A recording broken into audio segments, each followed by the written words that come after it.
중국의 글로벌 제국이 아주 빠른 속도로 무너져 내리고 있습니다. 동아프리카 전역에서는 지금 분노가 들끓고 있는데요. 마다가스카르에서 중국 쇼핑몰이 불길에 휩싸이고 모잠비크에서는 군중이 슈퍼마켓을 약탈하며 앙골라 거리에선 상점 주인들이 목숨을 잃는 사태가 벌어지고 있습니다. 1대1로의 꿈은 이미 산산조각 났으며 그 대가는 중국 시민들의 피로 치러지고 있습니다. 동시에 이탈리아와 방글라데시, 몽골에 이르기까지 중국인 관광객들은 구금과 모욕을 당하고 심지어 폭행까지 당하는 실정입니다. 일본은 대규모 추방을 검토 중이며 유럽 전역의 공항들도 중국인 여행객에 대한 보안 검사를 대폭 강화하고 있습니다. 이런 상황임에도 중국 대사관은 그저 침묵으로 일관하고 있습니다. 이것은 베이징 당국이 미처 예상하지 못했던 심판의 순간입니다. 중국 공산당의 오만함과 부패, 그리고 전랑 외교에 대해 전 세계가 자발적인 거부 의사를 드러낸 것입니다. 제국은 단순히 쇠퇴하는 수준을 넘어 자신들이 지배하려 했던 세계에 의해 갈기갈기 찢겨나가고 있습니다. 2024년 말부터 동아프리카를 휩쓴 반중 폭력 사태는 자국민 보호 능력이 전무한 중국 공산당의 무능함을 적나라하게 보여주었습니다. 마다가스카르부터 앙골라, 모잠비크까지 중국 기업을 겨냥한 폭동이 격화되면서 수십 명이 사망하고 상점이 잿더미가 되었지만 베이징은 이상하리만큼 조용하기만 합니다. 최근 마다가스카르의 수도 안타나나리보에서는 대규모 시위가 터져 나왔습니다. 이는 케냐나 네팔에서 일어났던 Z세대 운동을 떠올리게 하는 격렬한 모습이었습니다. 만성적인 물 부족과 전력난, 인프라 붕괴에 분노한 시위대는 파괴적인 폭동을 일으켰고 이 과정에서 중국인이 운영하는 쇼핑몰들이 방화와 약탈의 표적이 되었습니다. 일부 사업주는 5천만에서 6천만 위안, 한화로 약 100억 원에서 120억 원에 달하는 막대한 피해를 입었다고 전했습니다. 유엔은 이번 사태로 최소 22명이 사망하고 100명 넘게 부상을 입었다고 공식 확인했습니다. 라조엘리나 대통령이 대화와 지원을 약속하긴 했으나 중국인을 노린 강도 사건이 일상이 되어버린 마다가스카르 내 중국 교민들은 극도의 공포에 사로잡혀 있습니다. 이러한 혼란은 2025년 7월 28일 앙골라에서 발생한 사태와 매우 흡사합니다. 경유 가격이 갑자기 3분의 1이나 급등하자 미니버스 운전사들의 전국적인 파업이 시작되었고 이는 최근 몇 년 사이 가장 큰 소요 사태로 번졌습니다. CCTV 보도에 따르면 이번 사건으로 22명이 숨지고 197명이 다쳤습니다. 앙골라 차이나타운의 황유치안 회장은 중국인 상점들이 성난 군중에게 짓밟혔으며 순식간에 약탈당해 빈 껍데기만 남았다고 전했습니다. 한편 2024년 12월 말부터 2025년 초까지 모잠비크는 대선 결과에 불복하는 야당 시위로 아수라장이 되었습니다. 마푸투를 휩쓴 반중 정서 속에 폭도들은 충격적이게도 중국 공산당이 기증한 장갑차를 끌고 와 중국인 슈퍼마켓에 문을 부수고 침입했습니다. 한 X 사용자는 중국이 자금을 지원한 농업시범센터마저 습격당해 뼈대만 남은 사진을 공유했습니다. 서구 민주주의 국가들을 향해서는 공격적인 전랑 외교를 퍼붓던 중국 공산당이지만 정작 위기에 처한 자국민을 위한 대피 계획은 전혀 내놓지 못한 채 주의하라는 형식적인 공문만 발표했습니다. 비평가들은 대사관의 이런 대응이 아무런 쓸모가 없다며 맹비난을 쏟아냈습니다. 한 네티즌은 목숨이 위태로운 순간에야 중국인들은 공산당에게 자신들의 생명이 아무런 가치가 없음을 깨닫게 된다는 글을 남기기도 했습니다. 또 다른 매체는 베이징의 대규모 아프리카 투자 이후 현지인들이 중국 거주자들을 움직이는 돈나무로 여기기 시작했으며 심지어 현지 경찰들까지 대놓고 돈을 갈취하고 있다고 설명했습니다. 한 관측통은 아프리카 국가들이 마치 약속이라도 한 듯 돌아가며 중국 상점을 털고 있다고 꼬집었습니다. 남아공과 콩고민주공화국에 이어 앙골라와 나이지리아는 아예 기업 전체를 표적으로 삼고 있다는 것입니다. 앙골라에서 폭동이 발생하면 군중은 가장 먼저 차이나타운으로 몰려듭니다. 상인들이 트럭으로 입구를 막고 무장 경비원을 세워 저항해보지만 밀려드는 인파를 막기엔 역부족입니다. 당국이 뒤늦게 개입할 때는 이미 모든 것이 파괴된 후입니다. 중국 네티즌들은 베이징 당국의 무대책에 분노하며 온라인에 항해 글을 올리고 있습니다. 대만 해협에서는 구축함과 6세대 전투기를 자랑하더니 정작 자국민이 위급할 땐 그 무기들이 다 어디 있느냐는 탄식 섞인 질문이 이어지고 있습니다. 베이징은 스스로를 아프리카의 진정한 친구라고 포장하고 있으나 정작 해외에 나간 중국 시민들은 폭력의 위험에 무방비로 노출되어 있습니다. 이와 대조적으로 중국 공산당은 내수 경기가 침체되고 인민들의 삶이 팍팍해지는 상황에서도 아프리카 원조와 장학 사업에만 열을 올리고 있습니다. 대표적인 사례가 산둥대학교의 악명 높은 학번 제도인 스터디버디 프로그램입니다. 보도에 따르면 외모가 뛰어난 여학생들이 아프리카 유학생들의 생활을 돕도록 강제 배정되었습니다. 이를 두고 비평가들은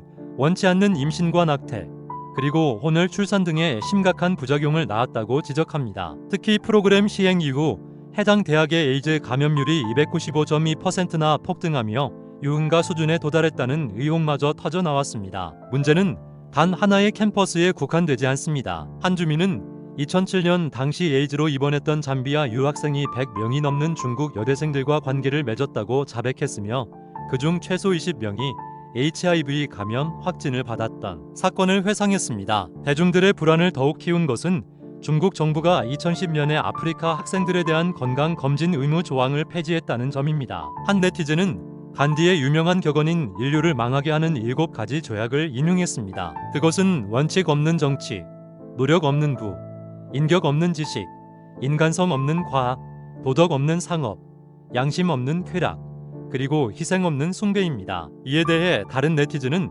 중국 공산당이야말로 이 7가지 악행을 모두 실천하고 있다고 꼬집었습니다. 아프리카 대륙 전체로 확산하는 폭력 사태는 숨겨진 지정학적 진실을 여실히 드러내고 있습니다. 베이징 당국이 추진해온 1대1로 사업은 진정한 협력이 아니라 부채 외교와 불투명한 거래, 그리고 정치적 영향력이라는 위태로운 토대 위에 세워진 신기루였습니다. 현재 아프리카 경제가 고물가와 실업, 정치적 혼란으로 흔들리기 시작하자 현지인들의 분노는 가장 가까운 중국 시민들에게 향하고 있습니다. 여기서 가장 경악스러운 점은 폭력 그 자체보다 베이징의 침묵입니다. 중국 공산당은 대외적으로 국력을 과시하면서도 정작 위급한 순간에는 자국민을 보호할 의지도 능력도 없음을 증명했습니다. 결국 평범한 중국인들에게 전해지는 메시지는 단 하나입니다. 정권이 원대한 야망 앞에서 인민의 목숨은 그저 소모품에 불과하다는 사실입니다. 해외 체류 중국인들의 대규모 추방 위기가 고조되고 있습니다. 몽골에서 매를 맞는 소분홍부터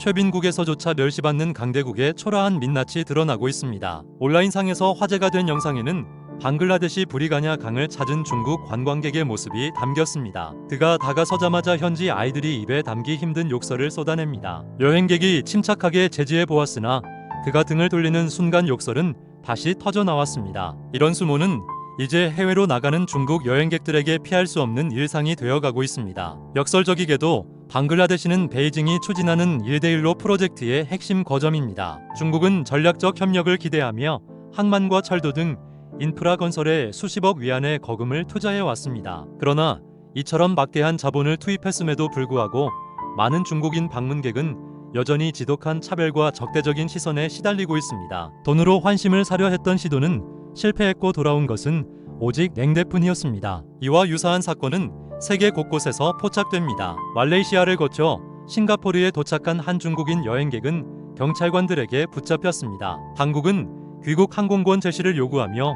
시스템 조사가 완료될 때까지 그를 억류했습니다. 7시간의 비행 끝에 강제 추방될 위기에 놓였던 그는 본이 문제가 아니라 허리가 끊어질 듯한 고통이 더 힘들었다고 토로했습니다. 또한 이탈리아 말펜사 공항에서도 중국 관광객들은 입국 심사대에 2시간 넘게 갇혀 있었지만 일본이나 한국, 대만 그리고 서구권 여행객들은 아무런 제재 없이 심사대를 통과했습니다. 참다 못한 한 중국인 노인이 중국은 위대한 민족이며 자신들이 존중받아야 마땅하다고 외치면서 현장은 순식간에 난장판이 되었습니다. 널리 알려진 또 다른 사건으로는 소분홍이라 불리는 한 국수주의 블로거가 몽골에서 오송홍기를 흔들며 몽골이 중국 영토라고 주장하다가 구타를 당한 일이 있었습니다. 그러나 중국 대사관은 도움을 거절했습니다. 당혹감에 빠진 블로거는 중국이 강대국인데 왜 이런 대우를 받아야 하느냐고 항변했지만 대사관 측은 누가 몽골에 오라고 했느냐며 인터넷 정보만 믿지 말라고 일축했습니다. 수많은 온라인 논평가들은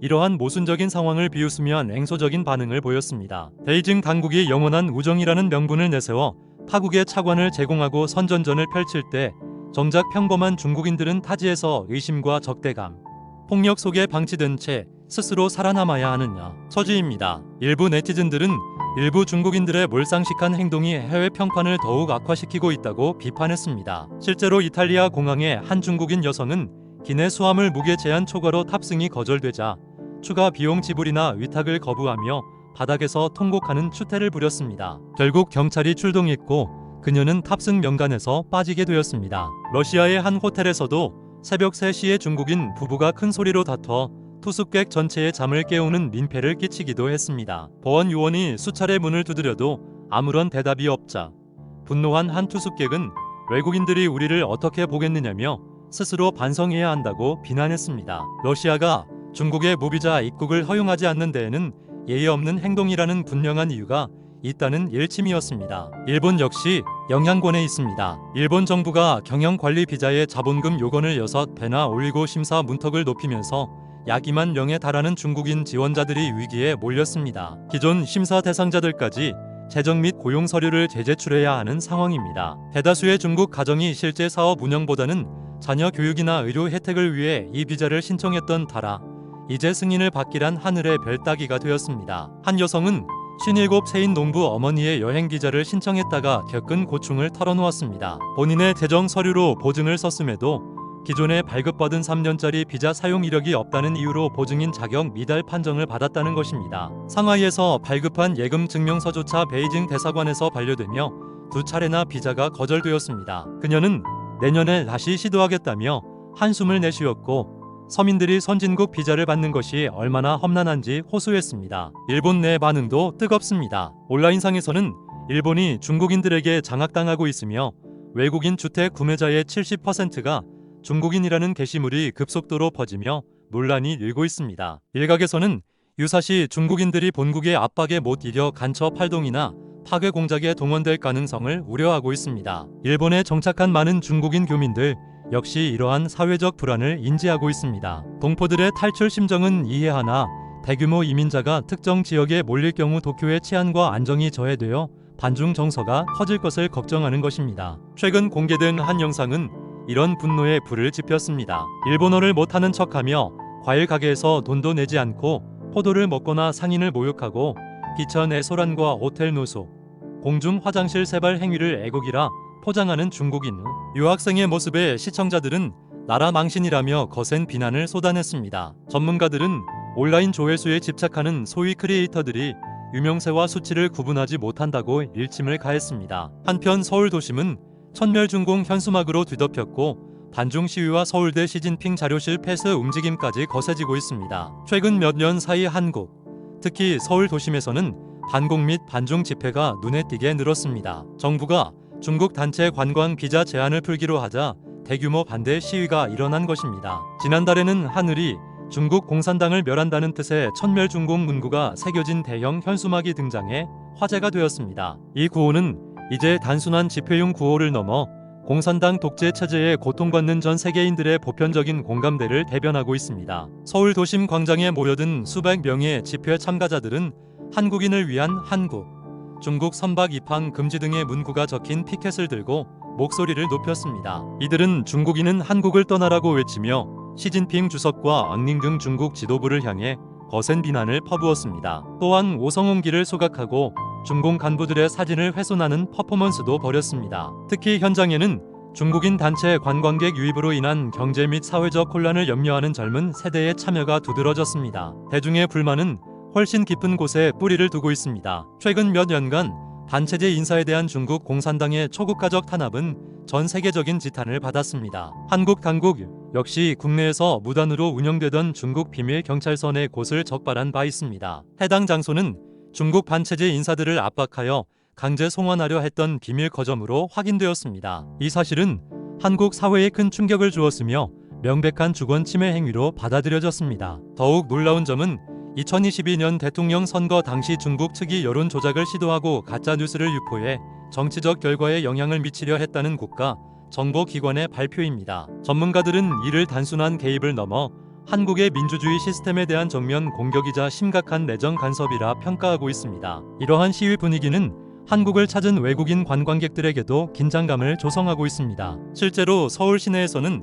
대만 관광객들이 불필요한 오해를 피하기 위해 특별한 조치를 취하기도 합니다. 여행객 중에는 나는 중국인이 아닙니다라고 적힌 배지를 착용한 사례도 포착되었습니다. 대만인 가이드린 씨는 현지인들이 상대가 대만 사람이라는 것을 인지하면 적대감을 보이지 않는다고 전했습니다. 전문가들은 현재의 반중 정서가 단순한 감정적 대응이 아니라 중국의 팽창주의적 행보에 대한 깊은 경계심에서 비롯되었다고 분석합니다. 아시아 소사이어티의 존 델러리 연구원은 한국 특유의 역동적인 시위 문화를 언급하며 민심을 억압하려는 시도는 오히려 더 큰 저항을 부를 뿐이라고 경고했습니다. 이와 맞물려 서울대 내 시진핑 자료실 폐쇄를 촉구하는 청원에는 4만 7천 명 이상이 동참하며 큰 논란이 일고 있습니다. 당초 문화 교류를 목적으로 설립되었으나 비판론자들은 이곳이 중국 공산당의 선전거점으로 전락했다고 지적합니다. 유홍림 총장은 외교적 약속을 이유로 폐쇄의 난색을 표했으나 도서관 측은 역사 왜곡과 체제 미화가 담긴 11가지 유형의 선전물을 확인했다고 밝혔습니다. 결국 해당 자료들은 격리 조치되었으며 이는 사실상 한국 최고의 지성 전당에서 시진핑의 영향력을 거두어낸 유배 조치로 풀이됩니다. 심지어 중국 본토 내에서도 시 주석의 저서들은 비웃음의 대상이 되고 있으며 많은 대학생이 이념적 내용으로 가득한 책들을 캠퍼스 내 재활용함에 버리는 모습이 포착되기도 합니다. 중국 네티즌들은 이를 두고 화장지로 쓰기엔 너무 뻣뻣하다거나 이제야 제 자리를 찾았다는 등 냉소적인 반응을 쏟아내고 있습니다. 한중 정서는 비단 한국만의 문제가 아닙니다. 미국과 유럽, 동남아시아 전역에서 중국 공산당에 대한 저항은 계속해서 확산하고 있습니다. 신장 위구르와 홍콩에서의 인권 탄압, 대만 해협을 둘러싼 군사 위협 등은 국제사회의 여론을 악화시켰습니다. 서울 도심에 등장한 천멸중공 현수막은 중국 공산당이 자유와 인권에 끼치는 해악을 세계가 명확히 인지하기 시작했음을 시사합니다. 전문가들은 이러한 움직임이 중국의 부당한 영향력을 폭로하고 민주적 가치를 지키기 위한 국제적 연대가 본격화되고 있음을 보여주는 중요한 상징이라고 분석하고 있습니다. 10년 전과는 정반대인 중국의 대혼란이 벌어지고 있습니다. 2억 명의 실업자들이 생계를 위해 베트남으로 쇄도하고 있습니다. 2025년 중국 경제는 가파른 하락세를 면치 못하고 있습니다. 부동산 시장의 붕괴와 소비 실종, 수출 급감에 대한 두려움은 수억 명의 인민을 벼랑 끝으로 내몰았습니다. 굶주림을 걱정하는 노인들은 무료 급식소 주변에 모여 적은 음식을 두고 다툼을 벌입니다. 도시에서 밀려난 수백만 명의 농민공은 노숙자로 전락해 다리 아래나 기차역에서 웅크린 채 밤을 지새웁니다. 전국적인 기업 도산 속에 실업률이 사상 최고치를 기록하며 일자리를 잃은 노동자들이 넘쳐나고 있습니다. 소셜미디어의 한 영상에는 매일 수천 명의 중국인이 광시 베트남 국경에 나타난 낡은 트렁크를 끌고 일자리를 찾아 남쪽으로 몰려가는 광경이 담겼습니다. 영상 속 화자는 10년 전엔 베트남인이 일자리를 구하러 중국에 왔지만 지금은 중국인이 베트남으로 향하고 있다며 뼈아픈 현실을 지적했습니다. 국경을 넘어 몰려드는 거대한 인파의 모습은 네티즌들을 경악해 했습니다. 새로운 정책 덕분에 중국 시민은 여권이나 통행증, 여행 허가증 중 하나만 소지하면 오전 8시부터 오후 9시 사이에 베트남에 들어갈 수 있습니다. 광시성 현지인 역시 해당 영상의 내용이 실제 상황임을 확인했습니다. 그는 베트남 경제가 과거 선전과 둥관이 보여주었던 역동적인 활기를 띠고 있다고 설명했습니다. 기업 친화적인 정책과 세계 공급망으로의 신속한 편익, 수만 명의 인력이 필요한 대규모 공단들 덕에 베트남은 이제 중국 실업자들의 탈출구가 되었습니다. 중국 경제의 매서운 한파 속에 해고 열풍이 몰아치고 있으며 특히 35세 이상의 사무직 노동자들이 주된 표적이 되었습니다. 35살의 한 인사팀 임원은 본인이 685명을 정리해고했는데 이제 자신이 686번째 해고자가 되었다며 충격을 전했습니다. 수년간 경무를 이겨냈던 그녀에게 이번 해고는 삶을 송두리째 흔드는 지진과도 같았습니다. 공공부문도 예외는 아닙니다. 여러 지역의 공무원들은 몇 달간 기본급에만 의존하고 있으며 이마저도 조만간 중단될 수 있다는 위기감이 팽배합니다. 채용 시장 상황은 그야말로 비참합니다. 과거 3,000위안을 받던 한 노동자는 월급이 1,800위안, 한화 약 33만 원까지 떨어졌다고 한탄했습니다. 수천 번 이력서를 제출해도 연락 한 통 없습니다. 10년 전엔 4,000위안, 약 74만 원 수준의 일자리는 거들떠보지도 않았으나 지금은 그런 자리도 구하기가 불가능합니다. 후난성을 비롯한 각지의 인력시장은 구직자들로 인산인해를 이룹니다. 임금 체불로 폐업하는 공장이 속출하며 실직자가 쏟아지고 있습니다. 2024년 1,180만 명에 이어 2025년에도 1,120만 명의 졸업생이 나오지만 기회의 문은 갈수록 좁아지고 있습니다. 하얼빈 공업대학교 채용 박람회에서는 많게도 안 되는 일자리에 11만 명의 인파가 들이닥쳤습니다. 이른 아침부터 대기줄이 1km 이상 길게 늘어섰습니다. 한 졸업생은 이것이 취업 행사가 아니라 치열한 생존 전쟁이라고 토로했습니다. 고학력자인 석박사들마저 월급 3,500에서 5,000 위안, 한화 약 65만 원에서 92만 원을 받으며 월세 걱정을 해야 하는 실정입니다. 공시 열풍은 광기로 변해 2021년보다 2배나 많은 350만 명이 응시했습니다. 여자 경찰서장 1명을 뽑는 자리에 7,000명이 넘게 몰렸고 정부는 연령 제한을 석사 38세, 박사 43세로 낮추어 800만 명에게 고시 기회를 더 열어주었습니다. 한 댓글 작성자는 이제 안정적인 직장이 중국에서 가장 얻기 힘든 사치품이 되었다고 꼬집었습니다. 이와 더불어 2억 명이 넘는 임시직 노동자들이 일거리를 찾아 뻐들이 생활을 하고 있습니다. 거센 비가 내린 직후에도 후난성 누아누 인력시장은 수백 명의 사람으로 붐빕니다. 인맥이 없으면 취업 자체가 불가능하다는 탄식이 터져 나옵니다. 사람들이 본래 악한 것이 아니라 결과가 전부라고 가르치는 사회 분위기가 문제입니다. 윗사람은 실적을 부풀리고 아랫사람은 살아남으려 편법을 씁니다. 시간이 흐를수록 정직하게 원칙을 지키는 사람만 낙오자가 되는 현실입니다. 얼어붙는 경제만큼 인민들의 마음도 차갑게 식어가고 있습니다.